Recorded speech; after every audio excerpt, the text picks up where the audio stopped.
النبي الكريم الأمين الصلاة والسلام عليك يا رسول الله وعلى آلك وأصحابك يا حبيب الله مل کے پڑھیں درود پاک الصلاة والسلام عليك يا رحمة للعالمين وعلى آلك وأصحابك يا خاتم النبيين سبحان اللہ مولاي صل وسلم دائما ابدا على حبيبك خير الخلق كلهم مولاي صل وسلم دائما ابدا على حبيبك خير الخلق كلهم محمد سيد الكونين والثقلين محمد سيد الكونين والثقلين والفريقين من عرب ومن عجم مولاي صل وسلم دائما ابدا على حبيبك خير الخلق كلهم سبحان اللہ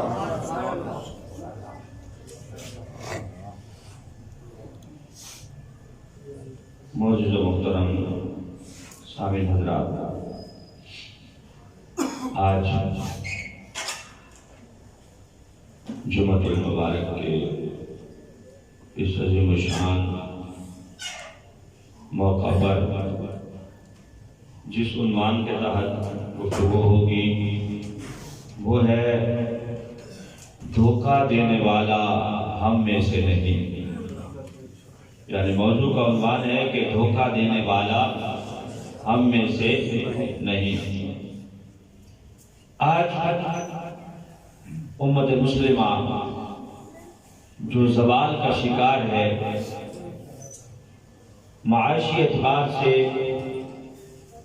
جو زوال ہے اور دیگر پستی کی جو وجوہات ہیں، ان وجوہات میں سے ایک وجہ دھوکہ دہی بھی ہے کہ ہم ایک دوسرے کو دھوکہ دینے سے باز نہیں آتے۔ تھوڑے سے دنیاوی فائدے کے لیے تھوڑا سا جو دنیاوی فائدہ ہے اس کو مد نظر رکھتے ہوئے ہم آخرت کا بہت بڑا نقصان کر لیتے ہیں۔ تو معزز و محترم شامل حضرات، دھوکہ دہی دن بہ دن عام ہوتی جا رہی ہے، یہاں تک کہ چند دن پہلے ہم نے یہ دیکھا کہ انڈے بھی جعلی بنا کر دھوکہ دہی کے ساتھ، پہلے دودھ میں پانی ملایا جاتا تھا، دیگر معاملات تھے، اب نقلی انڈے مارکیٹ میں آ گئے ہیں، پلاسٹک کے انڈے، اور یہ واقعی بکے ہیں کراچی کے اندر، اور یہ خبروں کی زینت بنی ہے۔ باقاعدہ ٹی وی کی سکرین پہ میڈیا نے اس کو چلایا ہے، اور وہ پکڑے ہیں لوگ جو جعلی انڈے تیار کر کے مارکیٹ میں فروخت کر رہے تھے۔ یعنی اس قدر دھوکہ دہی، اتنا فراڈ، ایک مسلمان کو یہ زیب ہی نہیں دیتا کہ وہ دوسرے مسلمان بھائی کو دھوکہ دے۔ نبی پاک صلی اللہ علیہ وسلم نے ارشاد فرمایا کہ دھوکہ دینے والا ہم میں سے ہے ہی نہیں، وہ مومن ہے ہی نہیں جو دوسرے مسلمان بھائی کو دھوکہ دیتا ہے، دھوکہ دہی سے کام لیتا ہے، تو موجود محترم سامعین حضرات، سرکار دو عالم صلی اللہ علیہ وسلم کے سامنے آ کر منافقین بیٹھ جاتے اور اپنے آپ کو ایمان والا ظاہر کرتے، تو اللہ رب العزت نے ارشاد فرمایا وَمِنَ النَّاسِ مَن يَقُولُ آمَنَّا بِاللَّهِ وَبِالْيَوْمِ الْآخِرِ وَمَا هُمْ بِمُؤْمِنِينَ يُخَادِعُونَ اللَّهَ کہ اے محبوب یہ جو بیٹھے ہیں آپ کے سامنے ان میں سے کچھ ایسے ہیں جو اپنے آپ کو مومن کہہ رہے ہیں حالانکہ وہ مومن ہیں ہی نہیں، وہ مومن نہیں ہے، یخادعون اللہ، وہ اللہ کو دھوکہ دے رہے ہیں، ایمان والوں کو دھوکہ دے رہے ہیں۔ حقیقت میں اللہ رب العزت ارشاد فرماتا ہے کہ وہ اپنے آپ کو دھوکہ دے رہے ہیں، وما یشعرون، اور اس بات کا وہ شعور ہی نہیں رکھتے، انہیں پتہ ہی نہیں ہے کہ وہ دھوکہ اصل میں اپنے آپ کو دے رہے ہیں۔ جو آ کر اپنے آپ کو ایمان والا ظاہر کرتے ہیں، اب وہ دھوکہ تو رسول اللہ صلی اللہ علیہ وسلم کو دے رہے تھے، لیکن نبی پاک صلی اللہ علیہ وسلم کو دھوکہ دینا اللہ نے اپنے آپ کو دھوکہ دینا قرار دیا۔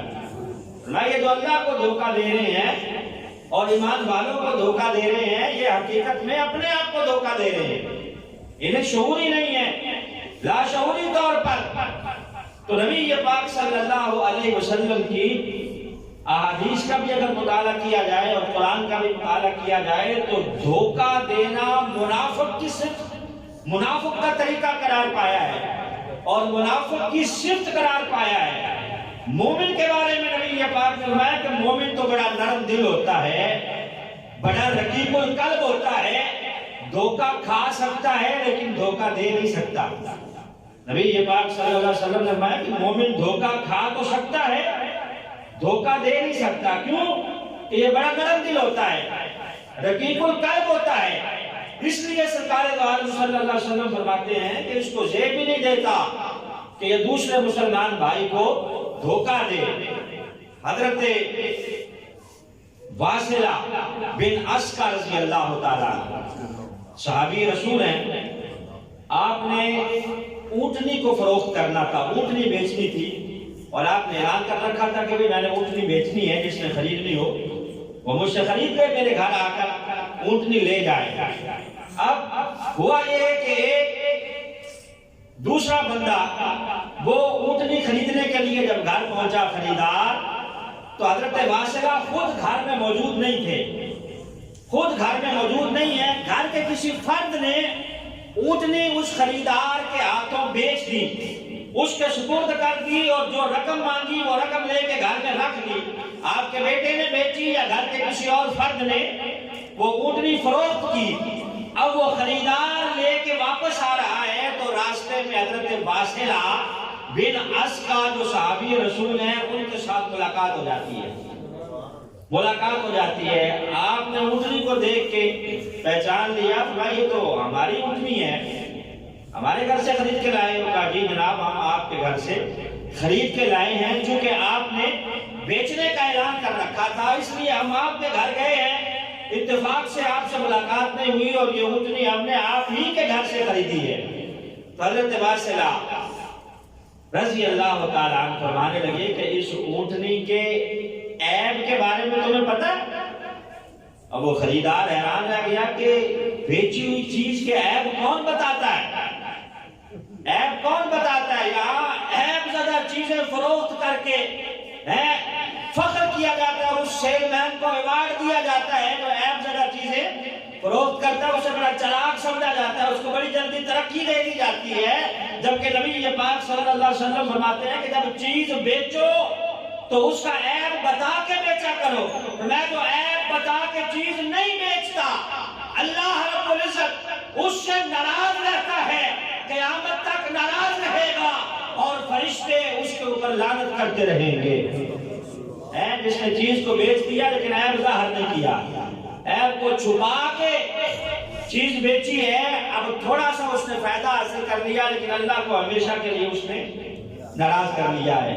نبی پاک صلی اللہ علیہ وسلم فرماتے ہیں کہ رب اس سے ناراض رہے گا اور فرشتے اس کے اوپر لعنت بھیجتے رہیں گے۔ تو جناب واصلہ رضی اللہ تعالیٰ عنہ نے کہا کہ تمہیں پتہ ہے کہ اس میں عیب کیا ہے؟ اچھا یہ بتاؤ کہ تم نے کس لیے خریدی ہے؟ دودھ پینے کے لیے یا گوشت کھانے کے لیے یا سواری کرنے کے لیے؟ اس نے کہا جناب میں اس کے اوپر سوار ہو کے حج کرنے جاؤں گا، میں نے تو سواری کے ارادے سے خریدی ہے کہ اس پہ سوار ہو کے حج کرنے کے لیے جاؤں گا، باقی گوشت وغیرہ اور دودھ کی غرض سے میں نے نہیں خریدی۔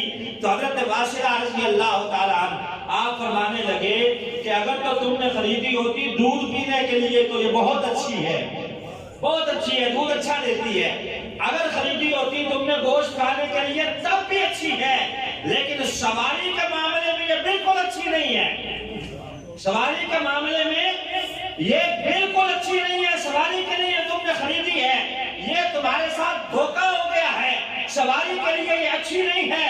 میرے گھر چلو، اپنی رقم واپس لو اور یہ اونٹنی میرے حوالے کر کے آؤ۔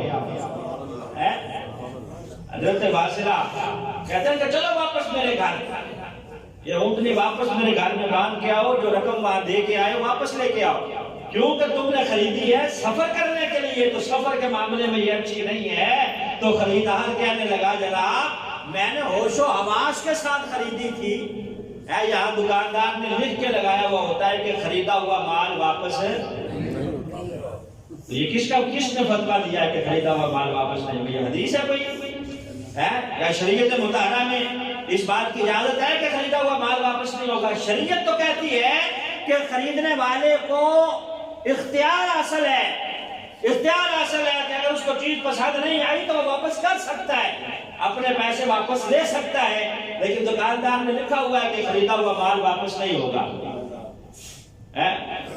تو وہ بندہ حیران رہ گیا، اس نے کہا جناب میں تو بڑے ہوش حواس کے ساتھ خرید کے لایا تھا، تم نے بتایا کیوں؟ تو حضرت واصلہ کہنے لگے میں جس گھر کا غلام ہوں اس گھر کی غلامی مجھے زیب نہیں دیتی، مجھے اجازت نہیں دیتی کہ میں دھوکہ دہی کے ساتھ چیز بیچ دوں۔ نبی پاک نے، میرے محبوب نے، میرے آقا نے، جن کا میں خادم ہوں، انہوں نے فرمایا ہے کہ جو دھوکہ دے کے چیز بیچ لیتا ہے اس سے رب بھی ناراض ہو جاتا ہے، اس کا محبوب بھی ناراض ہو جاتا ہے۔ میں جس گھر کا خادم ہوں، میں جس گھر کا نوکر ہوں، اس کی نوکری مجھے زیب نہیں دیتی کہ میں دھوکہ دہی کے ساتھ بیچ دوں۔ ہم جب چیز خریدنے جاتے ہیں تو پھر بہت عیب نکالتے ہیں اس کے اندر، لیکن جب بیچنے جاتے ہیں کہ کوئی چیز تو پھر اس کی تعریفوں کے پل باندھ دیتے ہیں، یہاں تک کہ اگر کسی نے بھینس بیچ لی ہو تو 2 دن اس کا دودھ نہیں دھوتا۔ کیوں؟ کہ منڈی والا خود وہاں جو خریدار ہوگا اس کو دکھائیں کہ بہت زیادہ دودھ ہے اس کے نیچے، وہ دھوئے گا، جب پہلے دن بیچارہ دھوئے گا تو 15 کلو نکلے گا، اگلے دن دھوئے گا تو وہ 2 کلو بھی نہیں نکلے گا۔ تو یہ دھوکہ نہیں ہے، یہ دھوکہ دہی ہے نا۔ رسالت میں آپ صلی اللہ علیہ وسلم نے اس چیز سے منع فرمایا ہے۔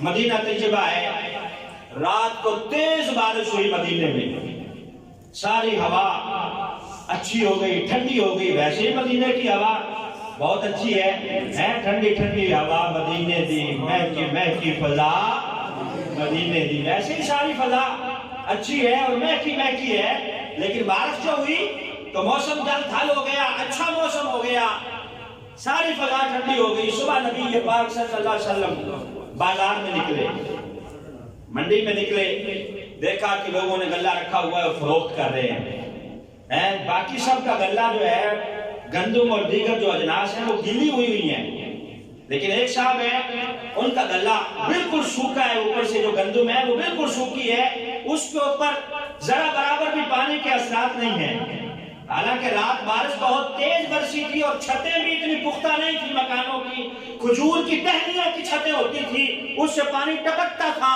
اور نیچے جو اجناس پڑی ہوتی وہ ساری گیلی ہو جاتی۔ نبی پاک صلی اللہ علیہ وسلم نے اس بیچنے والے سے پوچھا کہ تمہاری گندم کے اوپر بارش نہیں ہوئی؟ تمہاری گندم تو ساری سوکھی پڑی ہے، باقی سب کی گیلی ہے۔ تو وہ خاموش ہو گیا۔ اب نبی پاک صلی اللہ علیہ وسلم تو عیب لوگوں کے چھپاتے ہیں، لیکن دھوکہ دینے والے کے عیب نبی پاک نے چھپایا نہیں ہے۔ آج جو عیب کسی پر نہیں کھلنے دیتے، کب وہ چاہیں گے کہ حشر میں رسوائی ہو؟ اللہ حضرت فرماتے ہیں قیامت کے دن عیب نبی پاک صلی اللہ علیہ وسلم چھپائیں گے، عیب کھلتے جائیں گے اور وہ چھپاتے جائیں گے۔ وسعتیں دی ہیں خدا نے دامن معبود کو، عیب کھلتے جائیں گے اور وہ چھپاتے جائیں گے۔ رحمت للعالمین ہے، عیب چھپاتے ہیں، لیکن یہاں جو دھوکہ دینے والا ہے اس کا عیب چھپایا نہیں۔ نبی پاک صلی اللہ علیہ وسلم نے بازو اوپر کیا اور اس کی جو گندم تھی اس کے اندر ہاتھ ڈال کے نیچے سے نکالا تو ساری کی ساری گندم گیلی تھی، بھیگی ہوئی تھی۔ اب آپ نے کہا یہ کیا ہے، تم دھوکہ دے رہے ہو۔ اب بظاہر وہ بھی صحابی تھے، دھوکہ دینے کی غرض سے نہیں کر رہے تھے، ان کو پتہ ہی نہیں تھا۔ پہلے ابھی آیات نازل نہیں ہوئی تھی دھوکہ کے حوالے سے، احکامات نازل نہیں ہوئے تھے۔ محدثین نے لکھا ہے کہ ان کا بھی کوئی ارادہ دھوکہ دینے کا نہیں تھا، نہ جانے میں انجانے میں انہوں نے ایسا کیا۔ تو نبی پاک صلی اللہ علیہ وسلم نے اس گندم کے ڈھیر پہ کھڑے ہو کے کہا من غش فلیس منا، جو دھوکہ دیتا ہے، ملاوٹ کرتا ہے، وہ ہم میں سے ہے ہی نہیں۔ یہ تم نے کیا کیا ہے کہ اوپر سوکی لگا رکھی ہے اور نیچے گیلی لگا کر لوگوں کو دھوکہ دے رہے ہو، سوکی دکھا کر گیلی بیچ رہے ہو۔ نبی پاک نے فرمایا اگر تم ایسا کرو گے، دھوکہ دو گے تو لیسا منا، دھوکہ دینے والا مومن ہو ہی نہیں سکتا۔ اسے چاہیے کہ وہ اپنے ایمان کی تجدید کرے۔ آج ریڈی کے اوپر کھڑے ہو کر لوگ تبصرہ تو کر رہے ہوتے ہیں کہ ہمارا وزیر اعظم ٹھیک نہیں ہے، جھوٹ بہت بولتا ہے، یا صدر ٹھیک نہیں ہے، فلاں وزیر ٹھیک نہیں ہے، دھوکہ دہی سے کام لیتا ہے۔ اور خود وہ ریڈی والے نے کیا کیا ہوا ہوتا ہے پتہ ہے آپ کو؟ سیب بیچ رہا ہے، اچھے اچھے آگے لگائے ہوئے ہیں اور پیچھے بالکل وہ خراب قسم کے داغی سیب لگا کر دھوکہ دہی سے کام لے رہا ہے۔ جب کوئی خریدنے والا آتا ہے، اس نے 1 کلو لینے ہیں تو یہ جلدی جلدی 2 کلو ڈال دے گا، اتنا وزن ڈال دے گا، جلدی جلدی زیادہ ڈال کے جب وہ اس کے اندر رکھے گا ترازو کے اندر، تو پھر اب جب ظاہر ہے وہ 1 کلو لینے تھے، اب اچھے اچھے نکال لے گا سارے، وہ جو سڑے سڑے ہیں وہ سارے بیچ میں رہنے دے گا۔ اور اس کو کہتے ہیں یہ ہاتھ کی صفائی ہے، یہ دھوکہ دہی ہے بھائی۔ یہ دھوکے سے آپ، اللہ اور اس کا رسول کہتا ہے کہ آپ اپنے آپ کو دھوکہ دے رہے ہو۔ فرمایا کہ دھوکہ دینے والا کبھی خوشحال نہیں ہوتا، کبھی خوشحال نہیں ہوتا۔ جس کو دھوکہ دیا گیا ہے وقتی طور پہ اس کو نقصان ضرور ہوا ہے، لیکن اللہ اس کا نقصان پورا فرما دیتا ہے۔ لیکن جو دھوکہ دینے والا ہے فرمایا وہ ہمیشہ ہمیشہ اسی طرح دھوکہ دیتا رہے گا، رسوا رہے گا، ذلیل رہے گا، اس کی کبھی پوری نہیں پڑے گی، وہ ہمیشہ روتا ہی نظر آئے گا۔ جو مومن کو دھوکہ دیتا ہے، نہ جو دھوکہ کھانے والا ہے، اللہ اس کا نقصان پورا کر کے کبھی نہ کبھی اس کو عزت عطا کر دیتا ہے، لیکن دینے والا ہمیشہ ذلیل رہتا ہے۔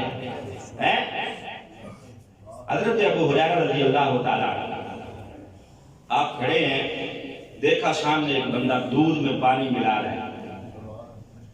یہ بھی مرض ہمارے معاشرے میں تو نہیں ہے نا، الحمدللہ کثرت سے پایا جاتا ہے۔ پانی کیا کیمیکل ملا کے، پاؤڈر ملا کے، یوریا کھاد ملا کے، وہ لوہے کی بھینسوں کے ساتھ دودھ بنا بنا کے مارکیٹ میں فروخت کیا جا رہا ہے۔ تو حضرت ابو ہریرہ رضی اللہ تعالیٰ نے دیکھا ایک بندہ ہے دودھ میں پانی ملا رہا ہے، تو آپ نے زور زور سے رونا شروع کر دیا۔ لوگ اکٹھے ہو گئے، تم کیوں رو رہے ہو؟ پانی تو وہ ملا رہا ہے۔ ابو ہریرہ آپ کو کیا ہوا؟ وہ ملانے والا بھی آ گیا، جناب خیر ہے؟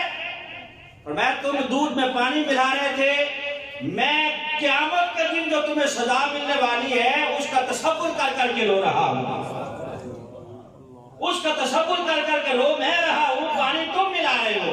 کہا اچھا کیا سزا مجھے ملے گی؟ کہا جس طرح تم پانی ڈال رہے ہو قیامت کے دن بھرے مجمع میں ساری مخلوق کے آگے اللہ تمہارے آگے یہ دودھ رکھے گا اور فرمائے گا جس طرح ڈالا تھا اس طرح جدا کر کے دکھاؤ، نکال کے دکھاؤ اس میں سے پانی، کیا اس میں کچھ نکال پاؤ گے؟ کہا نہیں جناب، ڈالنا تو آسان ہے، ڈالا جا سکتا ہے، نکالا نہیں جا سکتا۔ یہ تو تھوڑی سزا ہوگی، اس کے بعد جو جہنم کی سزا ہوگی اس کا تصور کر کے تو میں خوف نہیں آتا۔ تو حضرت ابو ہریرہ رضی اللہ تعالیٰ بظاہر وہ پانی ڈال رہے تھے لیکن رو آپ رہے تھے۔ اب یہ دودھ ملا بیچنے والے کا صرف قصور نہیں ہے، جو ڈھونے والا ہے وہ بالٹی میں پہلے پانی ڈال کے رکھتا ہے اور پھر دھوتا ہے، پہلے ہی پانی سے بھری ہوئی آدھی بالٹی۔ بلکہ لوگوں کو ہم نے یہ بھی دودھ والوں کو کہتے ہوئے سنا ہے کہ یار اگر آپ نے ڈالنا ہی ہوتا ہے تو کوئی صاف تو ڈال لیا کرو، گندا پانی ڈال کے لے آتے ہو۔ اور پھر مذاق بنایا جاتا ہے. دودھ والا کہتا ہے کہ گرمی بڑی ہے، بھینسیں دودھ پانی بہت پیتی ہے، اس لیے دودھ پتلا ہے. پانی بھینسیں بہت پیتی ہے، میں نے نہیں ڈالا. تو ایک چوری اور ایک وہ دھوکہ دہی اور دوسرا اس کے اوپر مذاق اور ٹھٹھا ہے. یہ شریعت مطہرہ ہے تو اس کی اجازت نہیں دی. نبی پاک صلی اللہ علیہ وسلم کی احادیث اٹھا کے دیکھے، دیگر معاملات دیکھے، کہیں پر بھی اس کی اجازت نہیں ہے. اور پھر دھوکہ دین کے نام پہ بھی دیا جاتا ہے. کہتے ہیں جو بابا جی آئے ہیں فلاں، وہ ڈبل کر دیتے ہیں سونا، پیسے ڈبل کر دیتے ہیں. وہ تھوڑے دن کے بعد پتا چلتا ہے جو سنگل ہے وہ بھی لے کے فرار ہو جاتے ہیں. ایسا ایسا فراغ اور ایسا ایسا دھوکہ دین کے نام پر دنیاوی معاملات کے لحاظ سے دیا جا رہا ہے کہ اس کو سوچ کے بندہ کام جاتا ہے کہ یہ ہو کیا رہا ہے اسلامی معاشرے کے اندر. تو شریعت مطہرہ اس کی اجازت نہیں دیتی. حضرت عیسیٰ علیہ السلام کا زمانہ ہے. اب آپ دیکھیں کہ دھوکہ دینے والا کس طرح ذلیل ہوتا ہے. آپ کا زمانہ ہے، آپ کے پاس ایک بندہ آ گیا، کہنے لگا کہ جناب میں آپ کے ساتھ رہنا چاہتا ہوں. حضرت عیسیٰ علیہ السلام سے کہنے لگا کہ آپ کے ساتھ رہنا چاہتا ہوں. میں ٹھیک ہے، رہو، اجازت ہے، رہو میرے ساتھ، لیکن دنیا داری کا مطالبہ نہ کرنا، دنیاوی فائدے کے لیے میرے پاس نہ آنا. ویسے اگر رہنا چاہو تو سو بسم اللہ، میری صحبت میں رہو. لیکن آج کل بندہ پیر پکڑتا اس لیے ہے کہ کاروبار چمک جائے، دنیاوی فائدے کے لیے دیندار کی صحبت اختیار کرتا ہے. اس پیر کا فائدہ ہی نہیں کہ جس کی مریدی کرنے کے بعد کاروبار نہ چمکے یا دنیاوی فائدہ نہ ہو. تو حضرت عیسیٰ علیہ السلام کیا فرمانے لگے، میں ٹھیک ہے، رہو میرے ساتھ، لیکن دنیا داری طلب کرنے کے لیے نہیں. ویسے کچھ سیکھنے کے لیے رہنا چاہتے ہو، صحبت اختیار کرنا چاہتے ہو تو سو بسم اللہ. اب اس نے رہنا شروع کر دیا. آپ نے پہلے دن ہی اس کو آزمانے کے لیے پوچھا کہ کتنی روٹیاں کھاؤ گے. اس نے کہا ایک. حضرت عیسیٰ علیہ السلام نے میں بھی ایک کھاؤں گا، لیکن جاؤ 3 روٹیاں بازار سے خرید لاؤ. وہ خرید کے لے آیا. حضرت عیسیٰ علیہ السلام نے ایک روٹی خود کھائی اور ایک اس نے کھائی، تیسری آپ نے وہیں رکھ دی. رکھ کے خود چلے گئے دریا پر یا نہر پر وضو کرنے کے لیے. جب واپس آئے ہیں تو وہ تیسری روٹی بھی وہاں موجود نہیں ہے. آپ نے اس سے پوچھا کہ ہاں بھائی یہ کس نے کھائی تیسری روٹی؟ اس نے کہا جناب مجھے کیا پتا، مجھے تو پتہ ہی کوئی نہیں، پتہ نہیں کون کھا گیا ہے. جان بوجھ کے ہم انجان بن جاتے ہیں، پتہ ہمیں سارا ہی ہوتا ہے. اس نے کہا پتہ نہیں جناب، مجھے کیا پتا. میں اچھا. اب حضرت عیسیٰ علیہ السلام نے کہا چلو آؤ میرے ساتھ. معجزہ دکھایا حضرت عیسیٰ علیہ السلام نے. ایک ہرنی وہاں سے گزر رہی تھی، اس کے ساتھ 4 بچے بھی تھے اس کے. آپ نے ایک بچے کو پکڑا، پکڑ کے ذبح کیا، ذبح کر کے اس کا گوشت بنوایا اور بنوا کے آپ نے خود بھی کھایا اور اس نے بھی کھایا. ہڈیاں جو سامنے پڑی ہیں آپ نے ان کی طرف اشارہ کیا، فرمایا قم باذن اللہ، اللہ کے حکم سے کھڑا ہو جا. تو وہ ہرن کا بچہ دوبارہ زندہ ہو گیا. اور حضرت عیسیٰ علیہ السلام کا معجزہ تھا کہ آپ مردوں کو زندہ کرتے تھے، کوڑیوں کو شفا دیتے تھے، اور گھر سے جو بندہ کچھ کھا کے آتا تھا اس کے بارے میں بتا دیتے تھے کہ تم کیا کھا کے آئے ہو. آپ نے قم باذن اللہ کہا تو وہ اٹھ کے دوڑنا شروع ہو گیا. اب اس غلام نے بھی دیکھا معجزہ حضرت عیسیٰ نے دکھایا. میں دیکھا گوشت تم نے کھایا، میں نے بھی کھایا، تمہارے پیٹ کے اندر بھی ہے، میرے پیٹ کے اندر بھی ہے، لیکن وہ ہرن وہ جا رہا ہے زندہ ہو کے دوبارہ. اب بتاؤ روٹی کس نے کھائی ہے؟ اس نے معجزہ دیکھ کے بھی کہتا ہے وہ مجھے پتا نہیں کس نے کھائی ہے. اچھا چلو آؤ پھر آگے. اب آگے دریا تھا. حضرت عیسیٰ علیہ السلام نے فرمایا چلو اس دریا سے، اس کے اندر سے گزر کے پار جانا ہے، پار جانا ہے. اس نے کہا جناب میں تو نہیں گزروں گا، میں تو ڈوب جاؤں گا. فرمایا مجھے ہاتھ پکڑاؤ، میرے ساتھ ہو، میرے ساتھ ہو، ڈوبنے کی فکر نہ کرو، ہم دونوں باہر جائیں گے. اب دونوں وہاں سے گزرے، گزر کے اگلے کنارے پہنچے. جب آپ نے یہ معجزہ دکھایا، اس غلام نے یہ معجزہ بھی دیکھا. آپ نے پھر پوچھا ہاں بھائی بتا روٹی کس نے کھائی ہے؟ یعنی آپ اشارہ یہ دے رہے تھے کہ میں یہ سب کچھ کر سکتا ہوں تو مجھے پتا ہے کہ روٹی کس نے کھائی ہے، لیکن میں تجھ سے پوچھنا چاہتا ہوں کہ بتا کس نے کھائی ہے. اس نے پھر کہا کہ جناب یہ نہیں مجھے پتا کس نے کھائی ہے. آپ نے معجزے دکھائے ہیں، ٹھیک ہے، اللہ کی قدرت سے آپ جانتے ہیں، آپ سب کچھ کر رہے ہیں، لیکن روٹی کا مجھے نہیں پتا. میں اچھا. اب دریا کے اگلے کنارے جب پہنچے تو آپ نے چھوٹی چھوٹی 3 ریت کی ڈھیریاں بنائی. فرمایا یہ 3 ڈھیریاں ہیں ریت کی، ایک تمہاری ہے، ایک میری ہے آپ نے پھونک ماری تو وہ ساری ریت کی جو ڈھیریاں تھی سونے کی بن گئی۔ میں ایک تمہاری ہے، ایک میری ہے، اور ایک اس کی ہے جس نے روٹی کھائی ہے۔ اس نے کہا جناب وہ تو میں نے کھائی ہے۔ اچھا، یعنی لالچی ہے نا انسان، دھوکہ دہی سے باہر نہیں آتا۔ جب کہا نا کہ یہ سونے کی ایک ڈھیری اس کی ہے، جس نے تیسری جس نے روٹی کھائی ہے اس کی ہے، تو دو اس کی ہو گئی۔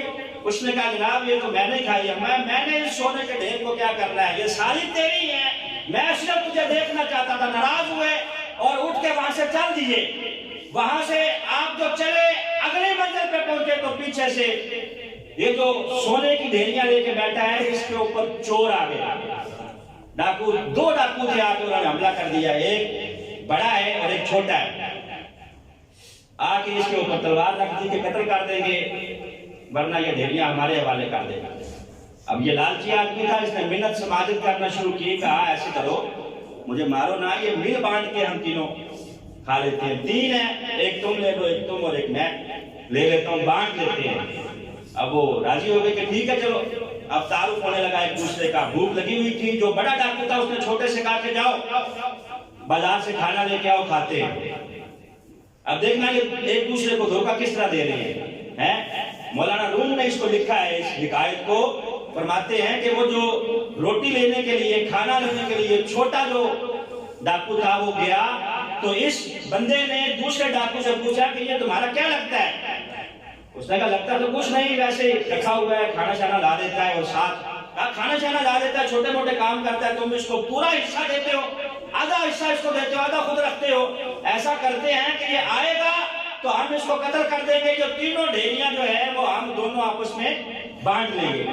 ویسے بھی یہ تمہارا رشتہ دار تو ہے نہیں، کھانا شانا لا کے دیتا ہے، چھوٹے موٹے کام کرتا ہے، تو اس کو مار دیں گے۔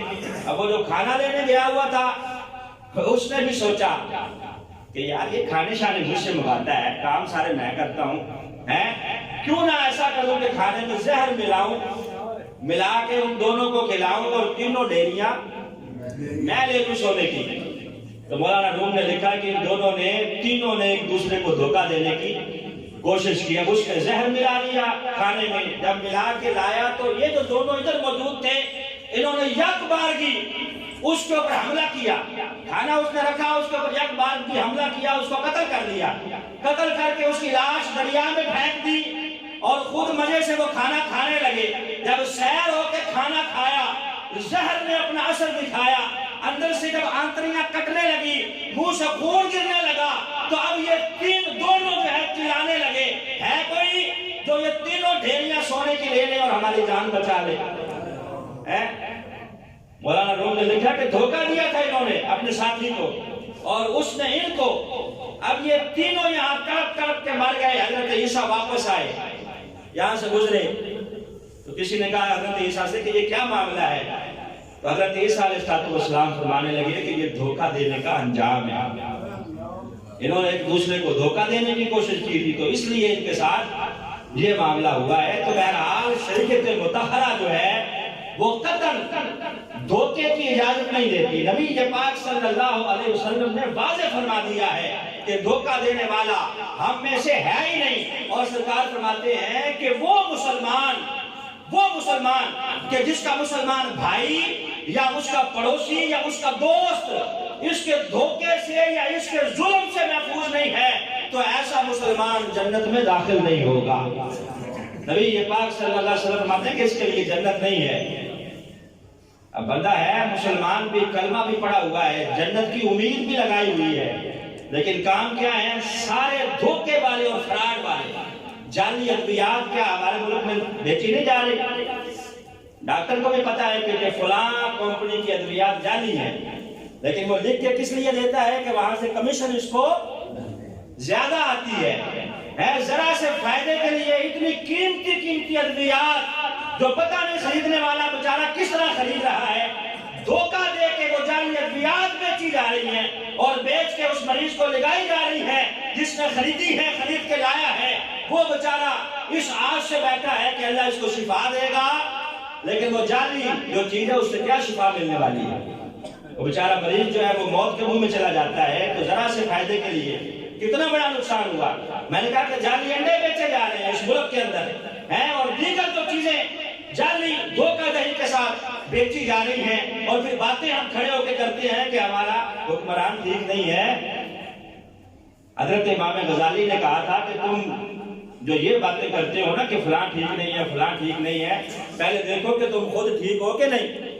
تمہیں جو سارے دھوکہ دینے والے ملتے ہیں، تم یہ تو سوچو کہ کہیں تم دھوکہ تو نہیں دیتے کسی کو ہے۔ تو اگر حکمران ہمارا ایسا ہے تو وہ ہمارے اعمال کی شامت ہے، ہمارے اعمال کی شامت ہے۔ ہمیں سوچنا چاہیے اور دیکھنا چاہیے کہ ہمیں شریعت مطہرہ نے جس بات کی اجازت دی ہے کہ کیا ہم اس کے اوپر چل رہے ہیں یا اس کے خلاف چل رہے ہیں۔ جب ہم اپنا قبلہ درست کر لیں گے تو اللہ فوراً ہمارے معاملات کو درست فرما دے گا۔ ہمارے زوال کی اصل وجہ یہ ہے کہ ہم نے غیروں کی طرف دیکھنا شروع کیا ہے، اغیار کی طرف ہم دیکھ رہے ہیں، سنت مطہرہ اور قرآن کی طرف دیکھنے کے لیے ہم نے آنکھیں بند کی ہوئی ہیں، اور ہم جنت کی امید لگائے بیٹھے ہیں۔ رب کعبہ کی قسم ہے، اسی ملک کے اندر پاکستان ہے، اسلام کے نام پہ منع ہے۔